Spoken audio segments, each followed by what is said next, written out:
Alors, sur les centaines de passagers qui arrivent, alors il y en a moins en ce moment, mais nous avons actuellement en novembre quand même 4 vols qui arrivent, c'est-à-dire plus d'1 millier de personnes chaque semaine, eh bien seul un tout petit nombre va faire la Covid. Mais une seule personne, une épidémie ça commence toujours par une personne.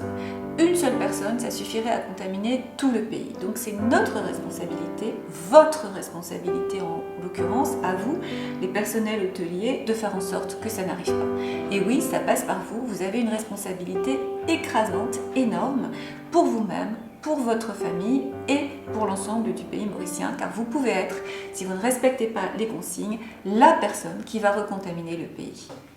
Alors, avant la quarantaine, il y a déjà des précautions qui sont prises pour que les passagers ne transmettent pas le virus et ne risquent pas d'arriver à Maurice en étant contaminés. Mais malheureusement, ça ne suffit pas. Mais quand même, tous les passagers qui arrivent à Maurice ont eu un test PCR, c'est-à-dire une recherche de l'ARN du virus, du matériel génétique du virus, avant de venir à Maurice, et ils ne peuvent embarquer dans l'avion que si leur test PCR est négatif. Donc, le test PCR, ça se fait avec un swab, un coton-tige très long, que l'on met dans le nez, on traverse le nez, il y a un petit trou au fond du nez, ça fait pas mal, c'est pas très agréable, mais c'est pas douloureux.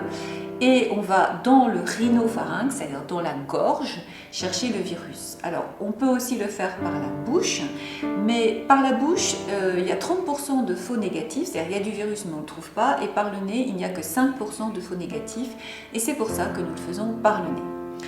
Donc les risques sont déjà très diminués.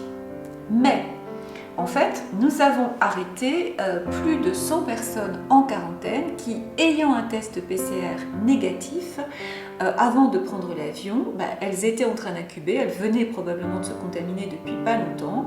Elles ont leur test de J0, un test qui est fait à l'aéroport, donc avant d'arriver à l'hôtel, qui est positif. Donc je vous dis, c'est un très petit pourcentage. Vous voyez sur cette diapositive, il y a un petit bonhomme rouge, c'est celui qui est contaminé et tous les autres ne sont pas contaminés. Mais comme je vous ai dit, une seule personne suffit. Et puis il y a des vols qui sont particulièrement à risque. Par exemple, nous avons eu 2 vols de l'Inde sur lesquels, au total, sur 150 passagers, il y avait 20 personnes de contaminées. Donc l'Inde est en proie à une très grosse épidémie et puis bon, les statistiques ne sont pas tout à fait justes, donc on sait qu'il y a beaucoup plus de risques sur les vols de l'Inde par exemple. Donc vous voyez que les risques ils sont très faibles, mais c'est le principe des précautions universelles. Il faut se protéger tous et tout le temps parce qu'on ne sait jamais parmi toutes les dizaines de personnes dont on va s'occuper, quelle est celle qui va manifester la maladie et qui est contaminée sans le savoir. Donc, ce qu'on appelle les gestes barrières, c'est une précaution universelle pour que, donc, à chaque fois, on ne prenne aucun risque d'être contaminé. Et vous verrez qu'il faut particulièrement se méfier de ceux, justement, dont on ne se méfie pas. Par exemple, vos collègues de travail.